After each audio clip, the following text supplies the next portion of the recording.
Magandang gabi po. Ako ay isang guro ng high school. Hindi ko nababanggitin ang aking pangalan.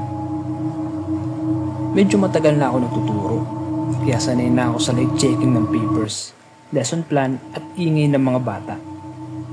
Pero may isang karanasan ako na hanggang ngayon, hindi ko pa rin makalimutan. Dahil minsan, may estudyanteng dumating sa klase ko na wala naman sa listahan. Biyernes ng hapon, last subject ko na. Pagod na ang lahat. Isa-isang pumapasok ang mga estudyante.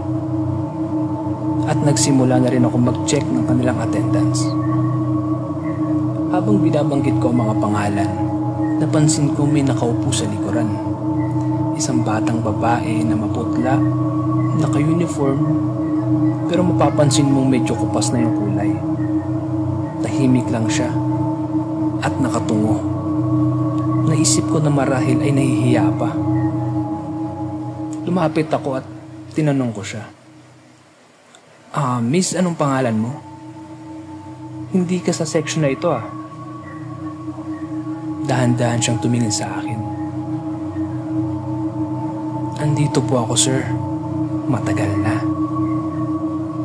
Nabigla ako dahil wala siya sa class record ko. Pero dahil pagod na ako, hinayaan ko na lang. Habang nagtuturo ako, napansin kong hindi siya sumasabay magsulat. Nakatingin lang siya sa akin. At ang nakakabahala pa, ni hindi ko siya nakitang kumurap. Sabi ng isang estudyante, "Sir, kanina pa po yan. Nakakatakot." Bumaling ang attention ko sa kanila. Sabi ko, "Sino?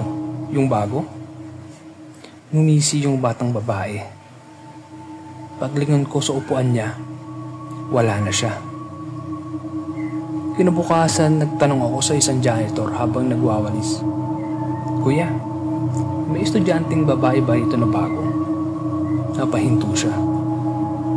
"Sir, baka yung nakikita nyo yung nakaupo sa pinakadulo. Yung nakaputing uniform pero halataan yung pinaglumaan na." Napalunok ako.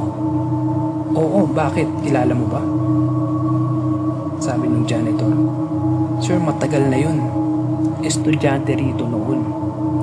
Namatay sa loob ng classroom noong 1990s. Simula noon nagpapakita siya tuwing hapon. Ang gusto lang daw niya, makinig ulit sa klase." Isang linggo matapos noon, gabi na akong nakauwi.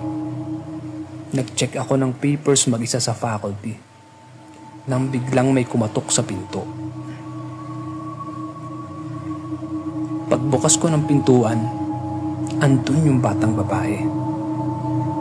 Ang sabi niya, "Sir, may quiz pa bukas." Nanlalamig ako pero wala akong nagawa kundi sumagot. Sabi ko sa kanya, "Wala." Ngumiti siya ng malaki. Ang tugon niya ay, "Salamat po, sir, kasi tinuturuan niyo ulit ako." At bigla siyang naglakad palayo. Simula noon tuwing mag-a-attendance ako, palagi kong naiisip ang batang yun. Minsan parang nakikita ko siya nakaupo pa rin doon sa pinakadulo. Tahimik lang na nakikinig. At tuwing gabi, kapag nag-iisa ako, parang naririnig ko ang boses niya, "Sir, present po ako."